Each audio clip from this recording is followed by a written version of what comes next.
నమస్తే. Welcome to Telugu Bavuti. ప్రస్తుతం మనతో పాటు ఉన్నారు Congress party general secretary Charan Kaushik Yadav గారు ఉన్నారు.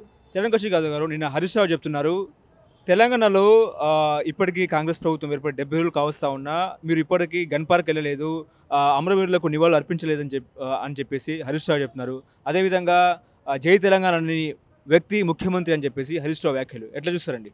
అంటే తెలంగాణ రాష్ట్రంలో మరొకసారి సెంటిమెంట్ రెచ్చగొట్టే ప్రయత్నం హరీష్ రావు గారు చేస్తున్నారని చాలా స్పష్టం. ఎందుకంటే రేపు జరగబోయే పార్లమెంట్ ఎలక్షన్లో మరొకసారి తెలంగాణ వాదాన్ని తీసుకొచ్చి తెలంగాణ ప్రజల ఓట్లు ఇప్పించుకునే దానిలో భాగంగా హరీష్ రావు గారు ఇట్లాంటి వ్యాఖ్యలు చేస్తున్నారని మేము భావిస్తా ఉన్నాం. ఎందుకంటే తెలంగాణ రాష్ట్రంలో కాంగ్రెస్ ప్రభుత్వం ఏర్పడిన తర్వాత అమరవీరుల కుటుంబాలను గౌరవించిందే కాంగ్రెస్ పార్టీ. దానిలో భాగంగా అమరవీరుల కుటుంబాలు ఇంకా 400 మంది మిగిలిరని చెప్పేసి ప్రభుత్వం భావించి వారికి పెన్షన్ ప్రతి నెల 30,000 రూపాయలు ఇచ్చే విధంగా, అదేవిధంగా వారిని అంతా గౌరవించిందే కాంగ్రెస్ పార్టీ.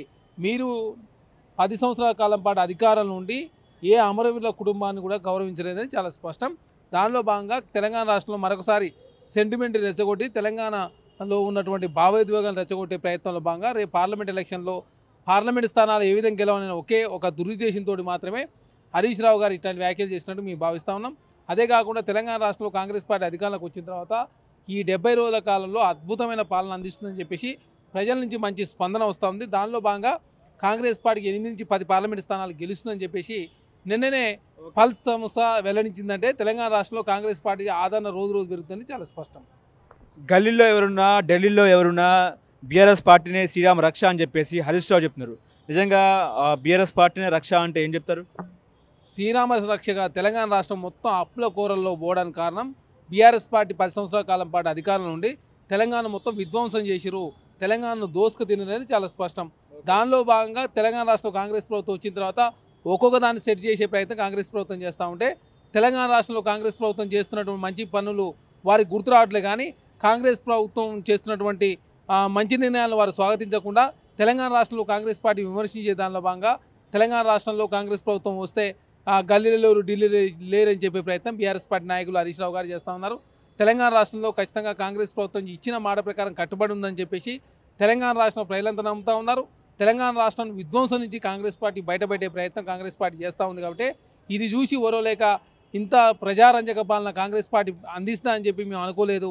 తెలంగాణ రాష్ట్రంలో కాంగ్రెస్ పార్టీ వచ్చి 70 రోజులలో మంచి అద్భుతమైన పరిపాలన అందిస్తూ ఉంది. చెప్పిన మాట ప్రకారం 2 గ్యారెంటీలు అమలు చేస్తూ ఉంది, ఇంకా 2 గ్యారెంటీలు అమలు చేస్తామని చెప్పడం జరిగింది. ఉద్యోగ నోటిఫికేషన్లు వస్తూ ఉన్నాయి, ఉద్యోగాలు కాంగ్రెస్ పార్టీ ఇస్తుంది. కాబట్టి కాంగ్రెస్ పార్టీ మీద ఇట్లాంటి విమర్శలు హరీష్ రావు గారు చేస్తూ ఉన్నారు. ఓకే. అంటే తెలంగాణలో మీ యొక్క 6 గ్యారంటీ స్కీమ్లే మీకు ఆయుధమా అంటే ఏం చెప్తారు ఎన్నికల్లో, పార్లమెంట్ ఎన్నికల్లో? అంటే ప్రధానంగా తెలంగాణ రాష్ట్రంలో కాంగ్రెస్ పార్టీ ఇచ్చిన మాట ప్రకారం మేము 6 గ్యారెంటీలు అమలు చేస్తామని చెప్పినా దానికి కట్టుబడి ఉన్నాం. మేము దాదాపు 140 హామీలు ఆల్రెడీ అమలు చేసినాం. మొత్తం 420 పైచిలుకుంటే మేము ఆల్రెడీ 140 సంబంధించి మేము ఆల్రెడీ అమలు చేసినాం. భవిష్యత్తులో కూడా మిగతా గ్యారెంటీలను అమలు చేస్తామని చెప్పేసి ముఖ్యమంత్రి గారు ఆల్రెడీ చెప్పడం జరిగింది. 6 గ్యారెంటీలు 100 రోజులు అమలు చేస్తామని చెప్పి ప్రభుత్వం చెప్పింది. దాని ప్రకారం తెలంగాణ రాష్ట్రంలో కాంగ్రెస్ ప్రభుత్వం కట్టుబడి ఉంది 6 గ్యారెంటీలకు. అదే కాకుండా రేపు జరగబోయే పార్లమెంట్ ఎలక్షన్లో ఖచ్చితంగా కాంగ్రెస్ పార్టీని తెలంగాణ రాష్ట్ర ప్రజలంతా కూడా ఆదరిస్తూ ఉంటారు. ఎందుకంటే ఇచ్చిన మాట ప్రకారం కాంగ్రెస్ పార్టీ ఉంది, ప్రజారంజక పాలన అందిస్తూ ఉంది, నిర్బంధాలన్నీ తొలగిపోయినాయి. అదేవిధంగా తెలంగాణ రాష్ట్ర ప్రజాస్వామ్యం అంటే ఈ విధంగా ఉండదని చెప్పేసి ప్రజలంతా చర్చించుకుంటూ ఉన్నారు. కాబట్టి తెలంగాణ రాష్ట్రంలో కాంగ్రెస్ పార్టీ ఖచ్చితంగా 12 పార్లమెంట్ స్థానాలు తక్కువ గెలవబోతా ఉంది. కోచింగ్ మాఫియా కోసమే గ్రూప్ 1 నోటిఫికేషన్ జారీ చేశారని చెప్పేసి బీఆర్ఎస్ నాయకులు చెప్తున్నారు. ఎట్లా చూస్తారండి? అంటే బీఆర్ఎస్ పార్టీ నాయకులకు ఏం చెప్పాలనో అర్థం కాక, ఏం మాట్లాడాలనో అర్థం కాక ఏదో ఒక విమర్శ చేసే దానిలో భాగంగా కాంగ్రెస్ ప్రభుత్వం మీద విమర్శ చేస్తూ ఉన్నారు. ఎందుకంటే గ్రూప్ 1 గతంలో చాలాసార్లు పేపర్ లీక్ అయింది. కాబట్టి కాంగ్రెస్ ప్రభుత్వం వచ్చిన తర్వాత పేపర్ లీకులను ఉన్నాయి కాబట్టి ఆ నోటిఫికేషన్ రద్దు చేసి కొత్త నోటిఫికేషన్ ఇస్తానని చెప్పడం జరిగింది. దాని ప్రకారం మాట ప్రకారమే మాట నిలుపుకున్న ప్రభుత్వం కాంగ్రెస్ ప్రభుత్వం. కాబట్టి ఇంకా కాంగ్రెస్ పార్టీని అభినందించాల్సింది పోయి కాంగ్రెస్ పార్టీ మీద దుమ్మెత్తే ప్రయత్నం బీఆర్ఎస్ పార్టీ నాయకులు చేస్తున్నారంటే కాంగ్రెస్ పార్టీ చెప్పిన మాట ప్రకారం మాట మీద నిలబడింది. అదే కాకుండా తెలంగాణ రాష్ట్రంలో ఉన్నట్టు 30 లక్షల నిరుద్యోగులంతా కూడా కాంగ్రెస్ పార్టీ మంచి టీఎస్పీఎస్సీలో ఉన్నట్టు మెంబర్లు మంచిగా ఉన్నారు. అదేవిధంగా టీఎస్పీఎస్ చైర్మన్ కావచ్చు, అదేవిధంగా ఉద్యోగాలకు సంబంధించినటువంటి స్పీడ్గా నిర్ణయాలు జరుగుతూ ఉన్నాయి. కోర్టు కేసులు పడకుండా టీఎస్పీఎస్సీలో ఉన్నటువంటి గతంలో జరిగినటువంటి తప్పులన్నీ కూడా సవరించుకునే ప్రయత్నం చేస్తూ ఉంది. కాబట్టి కాంగ్రెస్ పార్టీ ఇట్లాంటి విమర్శలు చేస్తూ ఉన్నారు తప్ప కాంగ్రెస్ పార్టీ ఏదో కోచింగ్ సంస్థలకు మేలు చేయాలనో లేకపోతే వేరే వాళ్ళకి మేలు చేయాలనే ప్రయత్నం కాంగ్రెస్ పార్టీ చేస్తలేదు.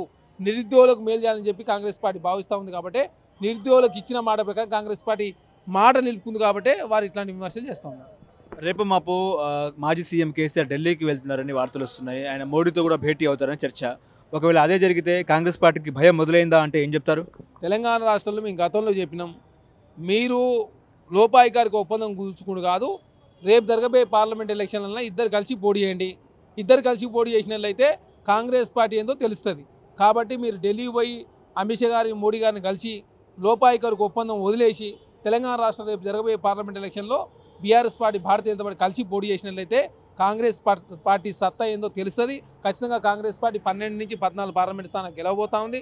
తెలంగాణ రాష్ట్రంలో భారతీయ జనతా పార్టీ కావచ్చు, బీఆర్ఎస్ పార్టీ ఆదరణ తగ్గుతూ ఉంది కాబట్టి సింగిల్ లీడ్ పరిమితం అయింది. ఎందుకంటే నిన్న పల్స్ సంస్థ ఇచ్చింది, ఇక రేపు భవిష్యత్తులో ఇంకో సంవత్సరం కూడా ఇస్తాయి. ఎందుకంటే పల్స్ సంస్థ 8 నుంచి 10 స్థానాలు మాత్రం ఇచ్చింది. కానీ వాస్తవంగా ప్రజల్లో కాంగ్రెస్ పార్టీకి 12 నుంచి 14 స్థానాలు గెలిచే అవకాశం ఉంది. Single లీడ్కే Bharatiya Janata party BRS party పరిమిత అవకాశం కాబట్టి ఖచ్చితంగా తెలంగాణ రాష్ట్రంలో కొన్ని స్థానాలు సాధించాలంటే బీఆర్ఎస్ పార్టీ బీజేపీ పొత్తు పెట్టుకోవాలని చెప్పేసి ఒక నిర్ణయానికి వచ్చారు కాబట్టి కేసీఆర్ గారు రేపు ఢిల్లీకి పోతున్నట్టుగా మేము భావిస్తాం. ఇప్పుడు తెలంగాణలో ఒక చర్చ ఏంటంటే బెంచ్ కార్ల తెలంగాణ కాంగ్రెస్లో బెంచ్ కార్ల రాజకీయం అని చెప్పేసి కొంతమంది ముఖ్య నాయకులు మీ యొక్క ఇన్ఛార్జ్ గారికి బెంచ్ కార్లు గిఫ్ట్గా ఇచ్చారని చెప్పేసి బీజేపీ నాయక్ ఎన్వీఎస్ఎస్ ప్రభాకర్ కొన్ని విమర్శలు చేశారు. నిజంగా బెంచ్ కార్ ఇచ్చారా మీ యొక్క ఇన్ఛార్జ్కి? దీపాదాస్ మున్సి గారే బెంజీ గారు గిఫ్ట్ ఇచ్చే స్థాయి అది. వారి ఆస్తే 10,000 కోట్లు అంట. వారి సంబంధించినట్టు వారే ఒకసారి ఎమ్మెల్యేగా కేంద్ర మంత్రిగా పనిచేసిన వ్యక్తి. అదే కాకుండా వారి భర్త గారు అయినటువంటి ఎవరైతే దీపాదాస్ మున్సి గారి భర్త గారు దాదాపు 5 సార్లు కేంద్రంలో ఎంపీగా పనిచేసారు, కేంద్ర మంత్రిగా పనిచేసారు. వారి రాజ కుటుంబం, వారే దారదనమాలు చేసే కుటుంబం నుంచి వచ్చినటువంటి దీపాదాస్ మున్సి గారిని అరే ఎన్వీఎస్ ప్రభాకర్ ఏదో అడ్డదారులా ఏదో ఒకసారి ఎమ్మెల్యే అయింది ఆయన. ఏది 2014లో భారతీయ జనతా పార్టీ టీడీపీ 2 పొత్తులో భాగంగా వారు ఒకసారి అడ్డమార్ గుడిసూలో ఎమ్మెల్యే అయ్యి కాంగ్రెస్ పార్టీ విమర్శ చేసే ప్రయత్నం వారు చేస్తూ ఉన్నారు. అదే కాదు, తెలంగాణ రాష్ట్రంలో కాంగ్రెస్ పార్టీగా మేము భారతీయ జనతా పార్టీ ఇన్ఛార్జ్ ఎవరో కూడా మాకు తెలియదు. మేము వినడు కూడా పట్టించుకోలే. ఆ ఇన్ఛార్జ్లు ఏం చేస్తారో కూడా మేము ఆలోచించలే. కానీ తెలంగాణ రాష్ట్రంలో ఉన్నటువంటి దీపాదాస్ మున్సి గారు తెలంగాణ రాష్ట్ర ఎలక్షన్ల సందర్భంగా ఎలక్షన్ల కోఆర్డినేటర్గా పనిచేసారు. మంచిగా పనిచేసే మహిళా నాయకురాలు కాబట్టి కాంగ్రెస్ పార్టీ ఏదో ఒక బురదాలాలు కాబట్టి దానిలో భాగంగా దీపాదాస్ మున్సి గారికి ఏకంగా బెంచ్ గారు గిఫ్ట్ ఇచ్చిరని చెప్పే ప్రయత్నం భారతీయ జనతా పార్టీ చేస్తుందంటే ఇంతకన్నా దిక్కుమాల చర్య దిగజారుతనం అనేది ఏది ఉండదు. ఎందుకంటే వారి స్థాయి చాలా పెద్ద స్థాయి. వారు రాజవంశం నుంచి వచ్చినటువంటి వ్యక్తి దీపాదాస్ మున్సి గారు కాబట్టి ఆమెను చూసి ఓరలేక ఒక మహిళా నాయకురాలను పట్టుకొని ఇట్లాంటి వ్యాఖ్యలు ఎన్వీఎస్ ప్రభాకర్ గారు చేస్తున్నంటే ఇంతకన్నా దిక్కుమాల చర్య ఇంకోటి ఉండదని చెప్పేసి మేము భావిస్తాం.